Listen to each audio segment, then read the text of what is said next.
"Travis, stop licking the subway pole," Garrett Kane groaned, hoisting his 5-year-old son up and away from the questionable metal bar. The little boy pouted, clinging to his dad's threadbare hoodie. "But it's shiny. It's also full of germs that could probably invent their own language," Garrett muttered, setting Travis down on the grimy station bench. "Sit, don't move, Daddy needs to check the map." It had been a long day.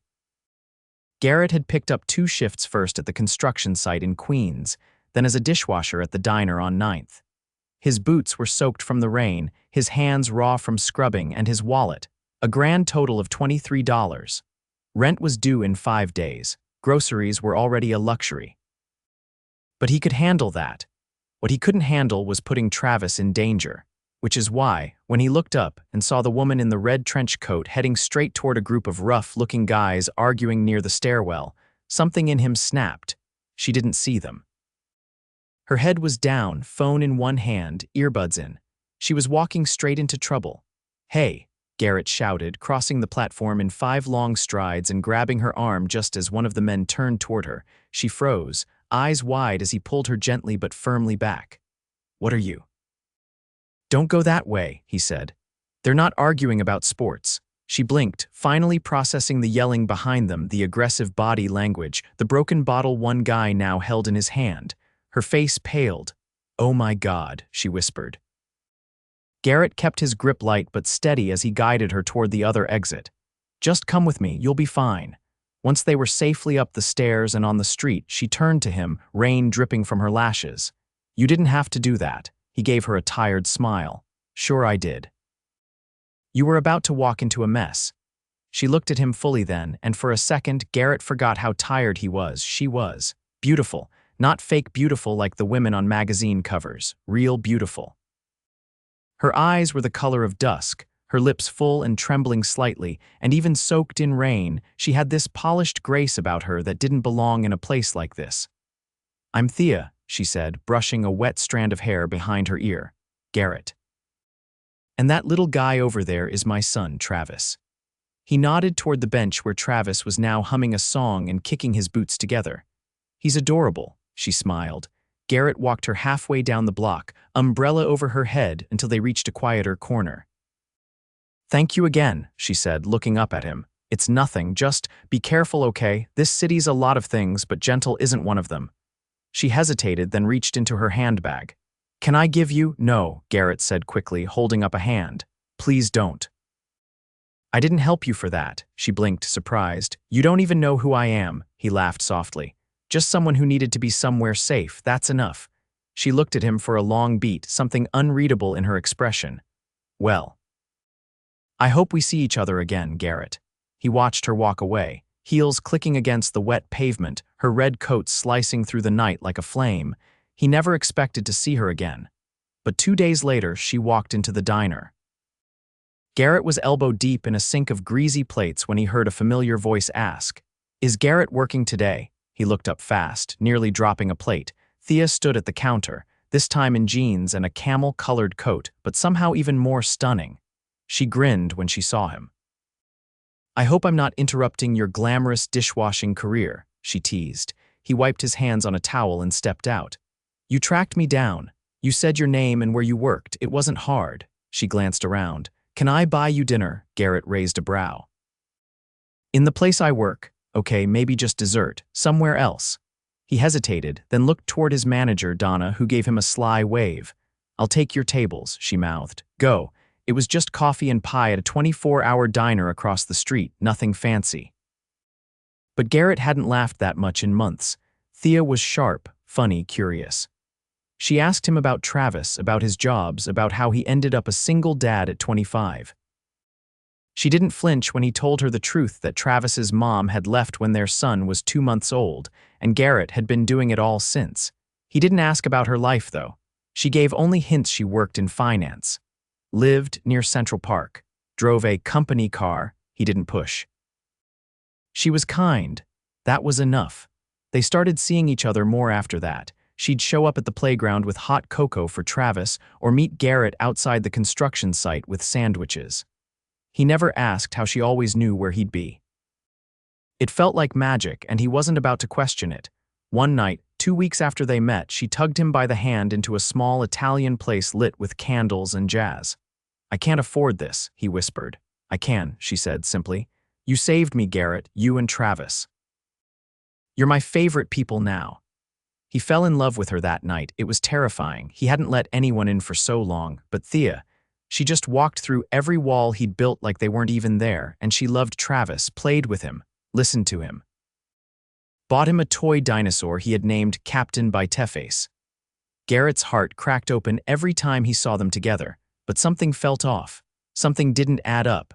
The way she never talked about her job, the way people looked at her when she walked into a room like they knew her. And then one morning, it all came crashing down. Garrett was walking Travis to school when he passed a newsstand, and there she was, on the cover of a business magazine, Thea Zeller, billionaire tech heiress, CEO of Zeller Tech. Garrett stopped in his tracks, heart slamming against his ribs. He bought the magazine with his last $5 and stared at her photo for 10 minutes on a bench she had never told him, not once, and now he was just, what? Some charity case. He picked Travis up from school and didn't go to the diner, didn't go to the construction site. Just sat on the couch, the magazine still on the table, and waited. And when she knocked on his door that night, rain soaking her again just like the first time they met, Garrett opened it with a storm in his chest. "We need to talk," he said, voice low. "Now?" Rain clung to her lashes, her coat soaked clean through, but Thea didn't flinch as Garrett stepped aside and let her into the apartment. Travis was asleep on the pull-out couch, a blanket bunched around his knees, one hand clutching a plastic dinosaur. The television played a muted wildlife documentary, flickering shadows across the peeling wallpaper. Garrett motioned toward the kitchen with a jerk of his head, his jaw tight. "Sit down," he said once they were both inside the narrow space, the overhead light casting a yellow glow over chipped counters and a sink full of dishes. Thea didn't sit. She leaned against the counter instead, arms crossed, rainwater dripping onto the floor. "You saw it." He nodded once. "You could have told me. I wanted to. Every time I meant to, but I kept thinking, what if you look at me differently after? I didn't care what your job was, but it wasn't just that, was it?" His voice was low, rough. "You live in another world, Thea. And you let me think you were just passing through mine. I didn't lie. You didn't tell the truth either." Silence stretched between them, brittle and sharp. She pushed damp hair behind her ear, her voice steady. "I needed someone to see me, not the boardroom version. Not the name on a press release, just me. And you thought I was safe," Garrett muttered, "because I've got nothing to lose." "That's not fair." He stepped closer, eyes searching hers. "Isn't it? You knew everything about me, where I worked, what I earned. How I scraped together enough to feed my son, and I couldn't even know your last name." She looked away, swallowing hard. "I thought if I told you, you'd pull away." He exhaled, his shoulders sinking. "I wouldn't have." Her gaze lifted. "You really mean that? I don't care about your last name. Or your company. I care that you kept it from me." "I didn't do it to hurt you," she said. "I've been burned before. I've watched people change their tone the second they find out what I'm worth. I thought maybe, just once, I could be with someone who didn't want anything I could give them. I never wanted anything from you." "I know," she whispered. "That's why I fell for you." Garrett's hand gripped the back of a chair, fingers white-knuckled. "Don't say that unless you mean it." "I do. I think I knew it the night we split that slice of blackberry pie. You were so tired you nearly fell asleep mid-bite, but you still asked me how my day was." He rubbed at his jaw, the tension not fading. "What do you want me to do with this, Thea?" "Just forget that for weeks you let me believe we were on even ground when we weren't." "Maybe we weren't on even ground, but we were real, were we?" he asked, voice cracking just slightly. "Because now I'm wondering if this whole thing was just some billionaire fantasy. Slumming it for a while, playhouse romance." She stepped forward, eyes flashing. "Don't you dare reduce this to some whim. Do you think I would have spent my nights in diners and playgrounds if I didn't care? Do you think I would have let myself fall for a man who works until his hands bleed and still manages to make his son laugh every morning?" Garrett's throat worked, but no words came. "I didn't expect this," she said, softer now. "I didn't plan on you. But I won't apologize for loving you." He shook his head, pacing a few steps before stopping. "I need time, I'll give you that, but I'm not walking away." He looked toward the living room where Travis stirred in his sleep, mumbling something about a rocket ship. If you're serious, then be prepared. I don't have space for half-truths or maybes. My son comes first. He should. That's one of the reasons I'm here. He let out a breath, weariness deep in his bones. I don't even know what to say to you right now. Then don't say anything. Just let me prove I meant it. She turned and walked to the door, then paused. I'm hosting a fundraiser tomorrow night. It's for a community shelter in Brooklyn. There'll be press, CEOs, people I've known since I was a teenager. I'm not asking you to come to impress them. I'm asking you to come because I want them to meet the man I care about. Garrett leaned against the doorway, arms crossed. You really think I belong in that room? That room's never mattered, but I think you belong with me. She left quietly, her heels clicking down the stairs. The next morning, Garrett was up before dawn. He packed Travis's lunch, walked him to school, then headed to the site. But his mind wasn't on the scaffolding or the measurements. It was on her words, her soaked coat. The way her voice had shaken when she said she wasn't walking away. That night, he stood in front of the mirror in the diner bathroom, tugging at the collar of the only blazer he owned. It was a decade old, 2 sizes too snug, and smelled faintly of mothballs. But it was clean, and it would have to do. Donna gave him a once-over as he stepped out. You look like someone who's about to make a mistake he'll regret if he doesn't go through with it. He laughed under his breath. Thanks, I think. Take the night off. I'll handle things here. He nodded, heart pounding.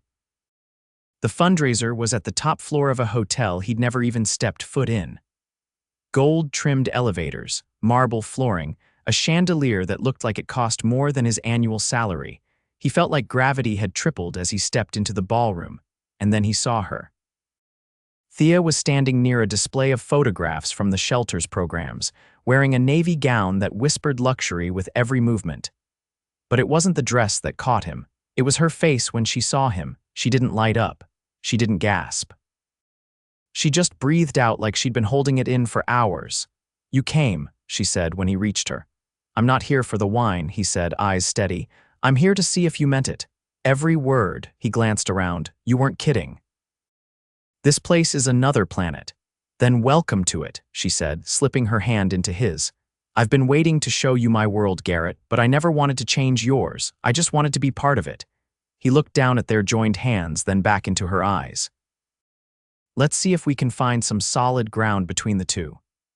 Thea's grip on Garrett's hand tightened as a man in a tailored tuxedo approached them, flanked by 2 others who radiated the kind of generational wealth Garrett had only ever seen in movies. Thea straightened, her posture shifting into something poised but firm. Garrett, she said, her voice calm, this is Martin Caldwell. He's on our advisory board. Martin, this is Garrett Kane.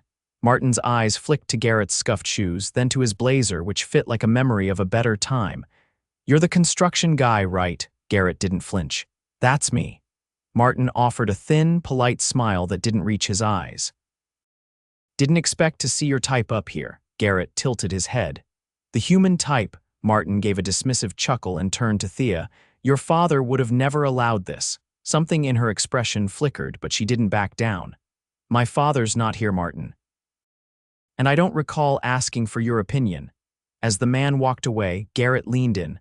Friend of yours. More like a ghost from boardrooms past, she said, her jaw tight. He looked at her. You don't have to explain that. I want to, she said, stepping closer. My father built Zeller Tech with his bare hands. He believed in rules, control, and appearances. I was raised to be a weapon in a designer dress. But when he passed, I took over, and every move I've made since has been about undoing the damage he did to the people we stepped over on the way up. Garrett nodded slowly, his eyes never leaving hers. So this fundraiser, it's not just for the press. No. It's personal.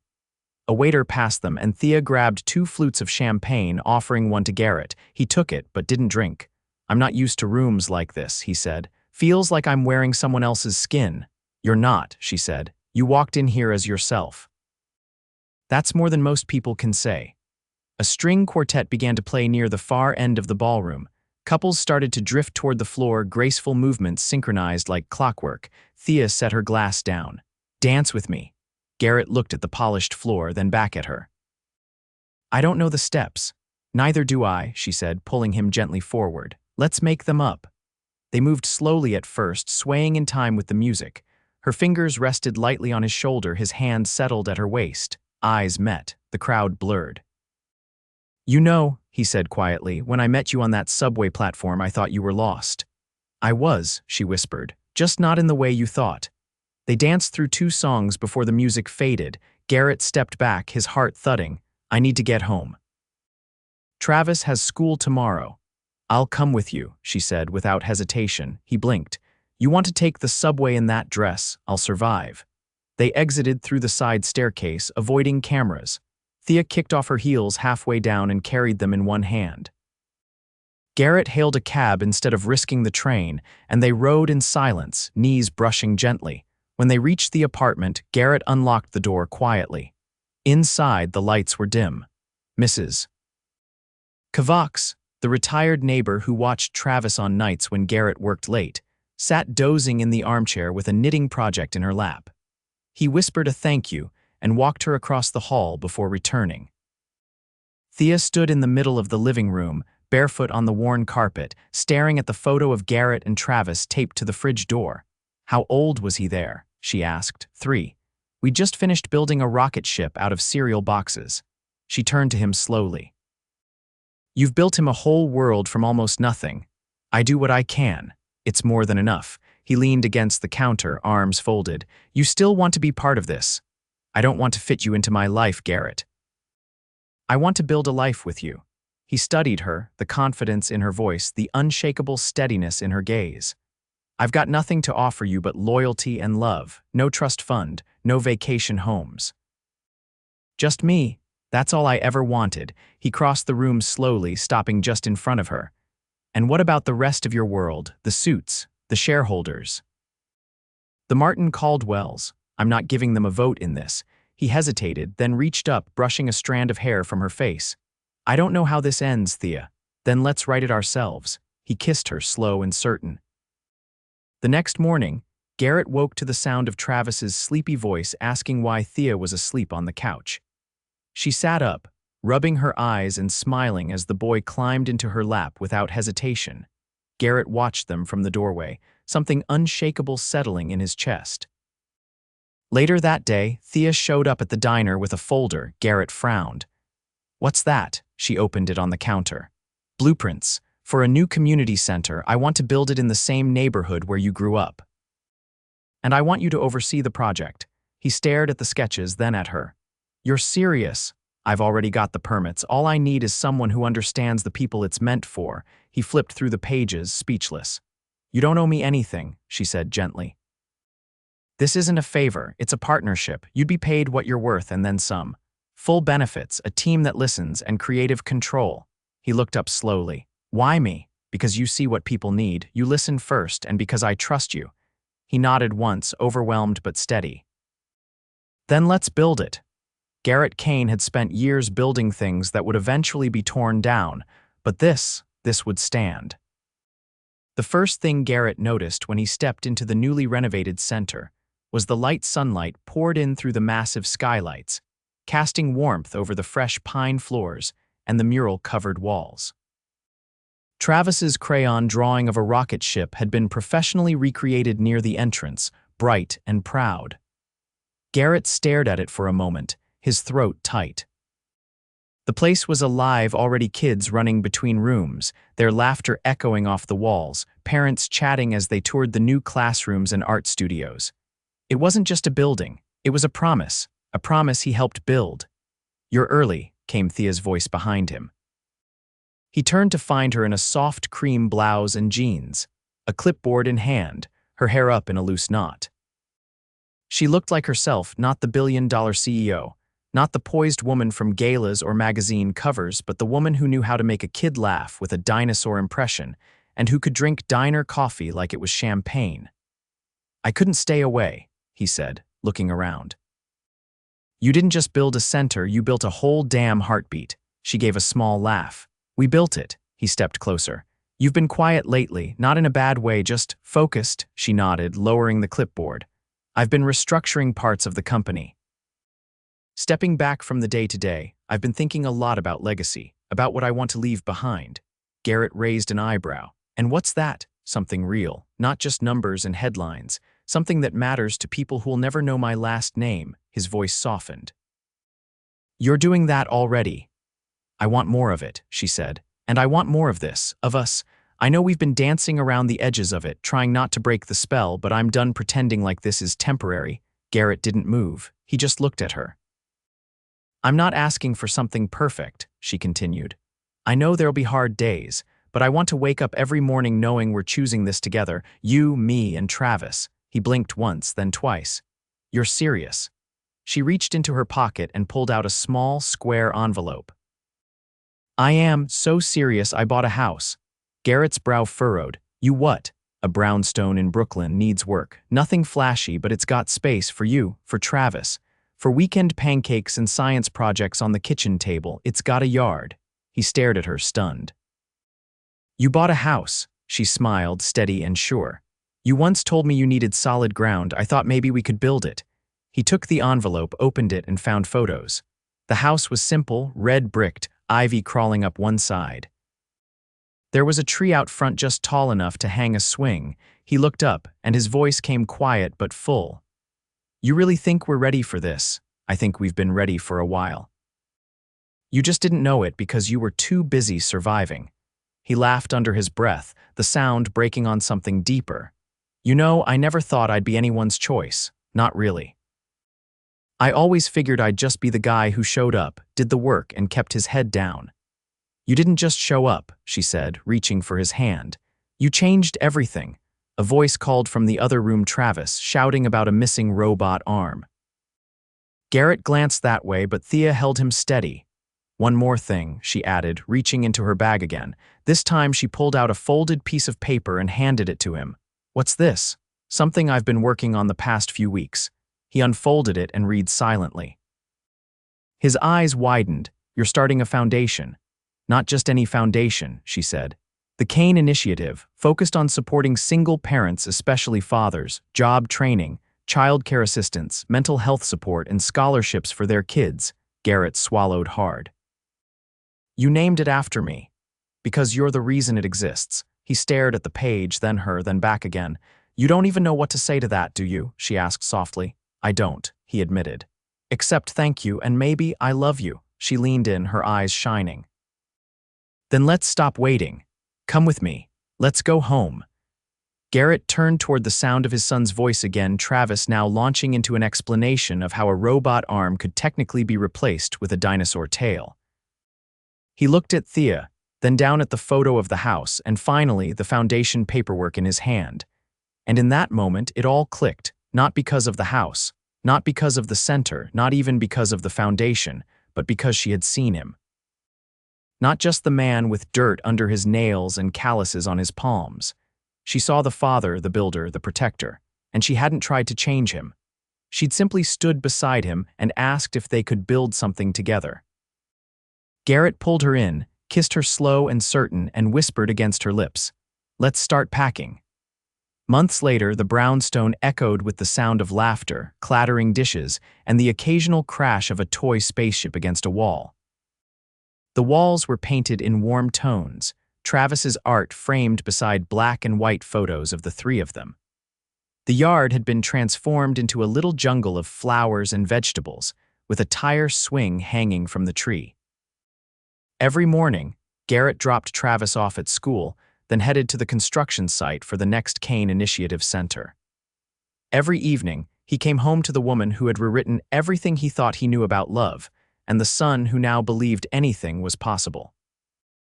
And perhaps, for the first time in his life, Garrett Kane believed it too. Garrett stood at the edge of the rooftop garden, the early spring breeze tugging at the sleeves of his dress shirt. The city stretched out beneath him, the skyline glowing gold in the late afternoon sun. Behind him, laughter floated through the open French doors, the sound of friends, colleagues, and neighbors gathered for the center's first-year celebration.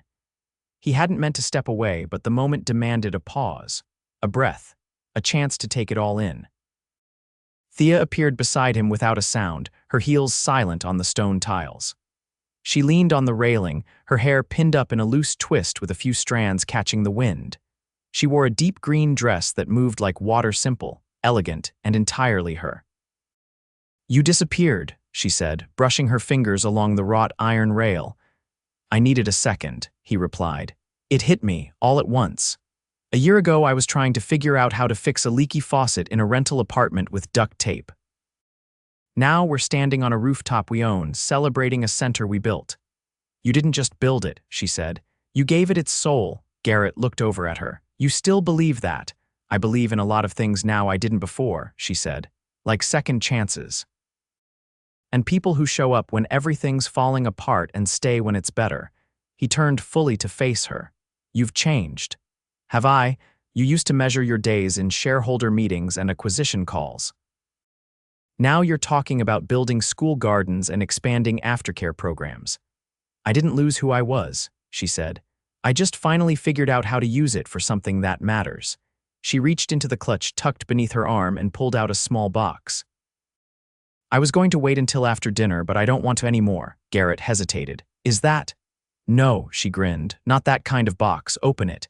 Inside was a key, sleek and silver, engraved with a tiny rocket ship. He ran his thumb over the grooves. "What's this for?" "The house next door to ours. It just went up for sale. I bought it yesterday." He stared at her. "Why would we want the house next door?" "Because Travis wants to turn it into a space museum," she said. His exact words were, "One where you can touch the planets and there's a snack bar that only sells cheese." Garrett laughed, shaking his head. "That sounds exactly like him. I figured you and I could help him build it, together." He looked down at the key, then at her. "You didn't have to do this." "I didn't do it because I had to. I did it because I want our lives to feel like they're still unfolding, not like we reached the finish line and stopped." He slipped the key into his pocket, then took her face gently in his hands. "You know something? I didn't believe in forever. I believed in making it through the week, getting to the next paycheck, keeping Travis fed and safe. But you made me believe in more." Her eyes shimmered. "So what now?" "Now," he said, "we go back inside, eat cake, dance with our kid, and then go home and start planning a museum with a cheese bar." She laughed, full and bright, and he kissed her slow, certain, like the world had finally stopped spinning too fast. Inside, the party had shifted into a quieter rhythm. Guests lingered near the buffet, while kids watched a puppet show in the corner. Travis was sitting cross-legged on a beanbag, enthralled. When he saw Garrett and Thea return, he waved them over. "Did you tell him?" Travis whispered to Thea when they knelt beside him. "I did." "Can I start painting the moon wall tomorrow?" he asked. Garrett ruffled his hair. "You can start the whole galaxy, buddy." Later that night, after the dishes were cleared and the guests had gone, they walked home together under a canopy of stars. Travis fell asleep in his booster seat, his hand still wrapped around a blue balloon tied to his wrist. Garrett carried him inside, tucked him into bed, then joined Thea in the kitchen. She was barefoot now, hair down, sipping tea. "You're quiet," she said. "I'm full," he replied. "Not just from dinner, just everything, me too." They didn't need to say more. That weekend, they began the first phase of Travis's space museum. Thea handled the permits and designed software. Garrett started gutting the inside of the brownstone. Travis drew every room on a roll of butcher paper taped to the floor. Neighbors stopped by to volunteer. Kids from the center brought drawings and ideas. Someone donated a telescope. Someone else promised to build a rotating planet model out of recycled materials. It wasn't just a museum anymore. It was a dream everyone wanted to believe in. A few months later, Garrett stood in the new entryway, watching Travis cut the ribbon with child-sized scissors, while the crowd clapped and cheered. The boy beamed, holding up a sign that read, "Welcome to Planet by Teface." Garrett turned to Thea, who was holding a camera in one hand and a juice box in the other. "This," he said, "is the best thing we've ever done." She leaned into him. "It's just the beginning." Years passed, but the house stayed the same. The center expanded to 3 more neighborhoods. The museum grew to include an observatory and a classroom. Garrett started mentoring young builders, teaching them more than just measurements. Thea launched a grant program through the foundation. Travis grew tall, smart, and endlessly curious.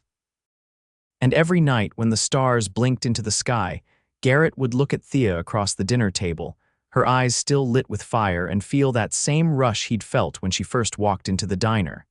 He never stopped choosing her, and she never stopped choosing him, not for a day. Not for a moment, not even once.